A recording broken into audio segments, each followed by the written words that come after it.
राधे राधे। नारद जी ने कहा, मैंने भगवान की इस दिव्य कथा का महान प्रभाव देख भी लिया और सुन भी लिया है। अब मैं आपसे सप्ताह श्रवण की विधि सुनना चाहता हूँ। इसकी विधि क्या है, किस प्रकार सुनना चाहिए, आप हमें ये विधि विस्तार से बताओ। तब शौनकादि ऋषियों ने कहा, सबसे पहले किसी ज्योतिषी को बुलाकर मुहूर्त निकलवाना चाहिए। जब मुहूर्त आ जाए तब कथा में उस प्रकार धन खर्च करना चाहिए जिस प्रकार विवाह में धन खर्च किया जाता है। यहाँ पर धन की कोई सीमा नहीं बताई गई है। जिस प्रकार हम विवाह में धन खर्च करते हैं उसी प्रकार कथा में धन खर्चना चाहिए। विवाह एक साधारण के यहाँ भी होता है और विवाह अंबानी या अंडानी के यहाँ भी होता है। सुना है जितने में उनका एक कार्ड छपा था इतने में गरीब बेटी की यहाँ 10 शादी हो जाती है। अपना सामर्थ्य अनुसार धन खर्च करना चाहिए। 1-2 लाख में भी कथा हो सकती है और 100-200 करोड़ में भी कथा हो सकती है। जिसकी जितनी सामर्थ्य है उसके अनुसार खर्च करें। यदि है तो कंजूसी ना करें और यदि नहीं है तो किसी से कर्ज ना लें। सामर्थ्यता के अनुसार धन खर्च होना चाहिए। कथा के लिए 6 महीना विशेष शुभ माने जाते हैं। आषाढ़, श्रावण, भाद्रपद, अश्विन, कार्तिक व मार्गशीर्ष। ये 6 महीने विशेष शुभदायी हैं। इन महीनों में भी भद्रा, व्यतिपात इत्यादि कुयोगों का भी त्याग कर देना चाहिए। जब कथा की तिथि निश्चित हो जाए तब अपने सगे संबंधियों को पत्र भेजना चाहिए। वैसे तो आजकल पत्रों की प्रथा मिट गई है, फिर भी यहाँ बताया गया है पत्र किस प्रकार लिखना चाहिए। तो हम पत्र कैसे लिखना है ये ज़्यादा ना बताते हुए, विस्तार ना करते हुए आगे चलते हैं। अगर आपको पत्र लिखना कैसे है ये जानना है तो कमेंट करके ज़रूर बताइएगा। आगे चलते हैं। घर से अच्छा, अब यहाँ पे पूछा जाता है कि हम ये कथा कहाँ करें। तब बात आती है घर से अच्छा किसी तीर्थ में कथा हो, तीर्थ से ज़्यादा अच्छा किसी वन में कथा हो, वन से ज़्यादा अच्छा किसी मंदिर में कथा हो, मंदिर से ज़्यादा श्रेष्ठ तालाब का तट हो, तालाब के तट से ज़्यादा श्रेष्ठ नदी का तट हो, नदी के तट से ज़्यादा श्रेष्ठ नदियों का संगम है, 2 नदियों के संगम से श्रेष्ठ समुद्र है और समुद्र तट से भी ज़्यादा 2 समुद्र का संगम है और 2 समुद्र से ज़्यादा श्रेष्ठ 3 समुद्रों का संगम है। जहाँ संभव हो सके वहाँ कथा करनी चाहिए, लेकिन कथा के लिए भूमि विस्तृत हो जहाँ अधिक से अधिक लोग बैठकर कथा सुन सकें। कम से कम 5 दिन पहले से ही मंडप इत्यादि की रचना कर देनी चाहिए। सभी के बैठने के लिए बिछौना एकत्रित कर लें। एक सुंदर मंडप की रचना करें, उसे फूलों से तथा नए वस्त्रों से सुसज्जित करें। मंडप की ऊंचाई पर कम से कम 7 सीढ़ी हो। एक सीढ़ी को एक लोग मानकर के उनकी पूजा करें। यदि संभव हो तो वक्ता का आसन पूर्व की ओर हो और श्रोता का आसन उत्तर की ओर हो, अथवा श्रोता का मुख पूर्व की ओर हो और वक्ता का मुख उत्तर की ओर हो। यहाँ पर इतना ध्यान देना चाहिए, यह नियम प्रधान सुता के लिए है। श्रोता से ऊंचा आसन वक्ता का होना चाहिए। जब तिथि निश्चित हो जाए तब वक्ता का चयन करना चाहिए। यहाँ पर वक्ता कैसा होना चाहिए? वक्ता विरक्त हो, वैष्णव हो, विप्र हो, वेद शास्त्र का जानकार हो, अपनी बात समझाने में कुशल हो।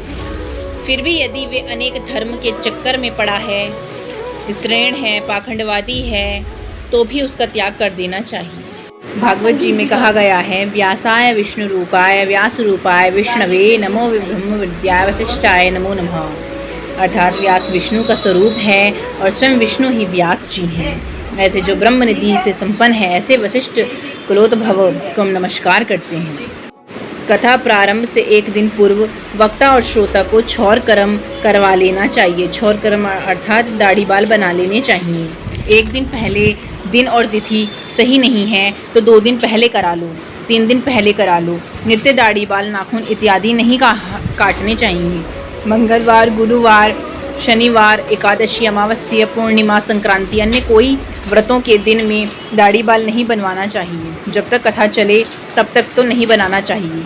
कथा वाले दिन स्नान, संध्या वंदन से निर्वृत्त होकर गौरी, गणेश, कलश, नवग्रह, षोडश मातृका, सप्तकृत मातृका, सप्त चिरंजीवी, सप्त ऋषि, षट पुराणाचार्य, व्यास, नारद, शेष, सर्वोत्र भद्र, स्वास्तिक, ओमकार, चतुर्वेद, तुलसी, इनका पूजन करने के बाद भागवत जी का पूजन करना चाहिए।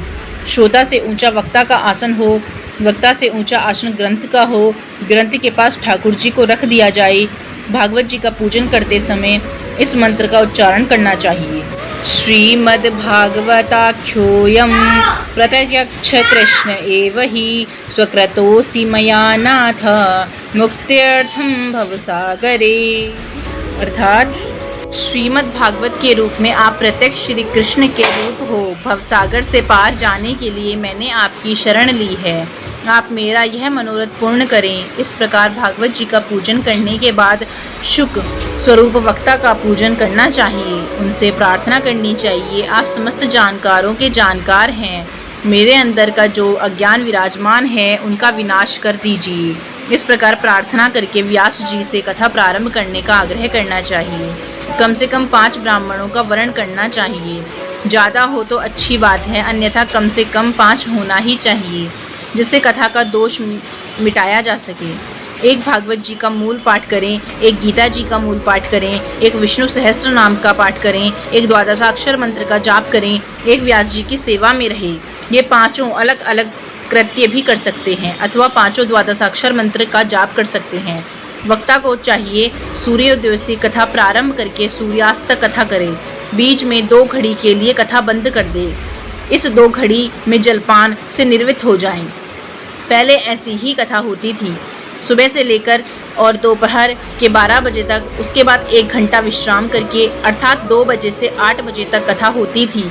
धीरे धीरे समय बदला, 7 से 1 हुआ, फिर 2 से 7 कथाएं होने लगी। थोड़ा और समय बदला, 8 से 1 और 3 से 7 कथा होने लगी। थोड़ा और समय बदला, 9 से 12 और 3 से 7 कथा होने लगी।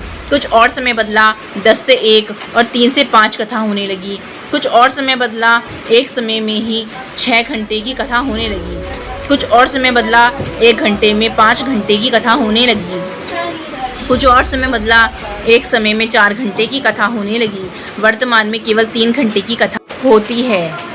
जो पहले की कथा में 2 घड़ी विश्राम का समय दिया गया, उसमें अल्पाहार इत्यादि करना चाहिए। यदि संभव हो तो 7 दिन निर्जला व्रत करें। यदि ये संभव ना हो तो जल पीकर रहें। ये भी संभव ना हो तो दूध पीकर रहें।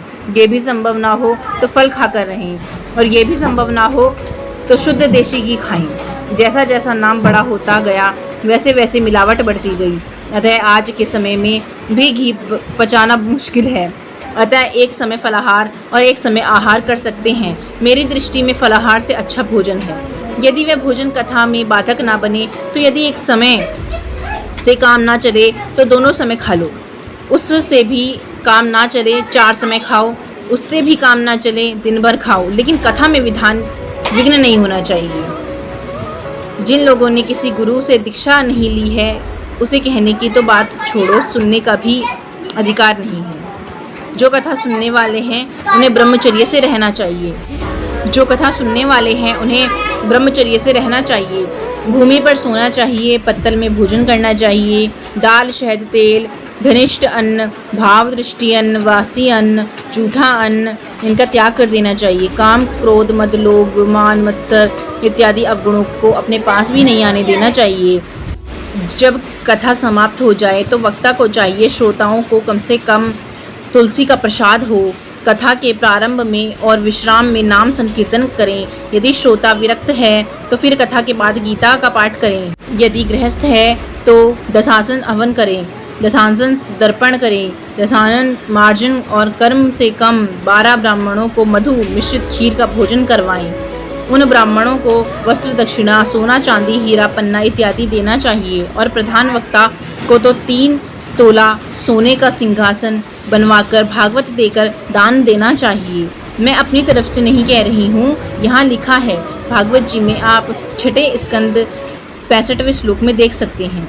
कम से कम वक्ता संतुष्ट हो जाए। यदि इस विधि से सप्ताह होती है तो वक्ता और श्रोता दोनों को का कल्याण होता है।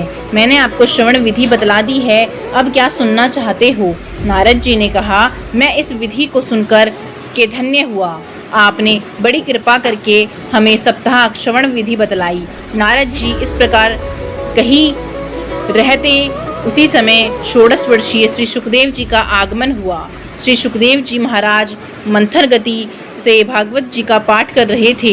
सूत जी ने सुखदेव जी से आग्रह किया, आप भागवत जी के बारे में कुछ उपदेश दें। सुखदेव जी ने कहा, यह भागवत वेद रूपी कल्प वृक्ष का पका हुआ फल है। यहाँ पर इसके आगे की कथा हम आपको अगले वीडियो में बताएंगे। तब तक के लिए वीडियो अच्छा लगा हो तो like, comment, share, subscribe Ramanuj Saloni Nodial को अवश्य करें। एक बार प्रेम से बोलेंगे, राधे राधे। जय श्रीमन नारायण।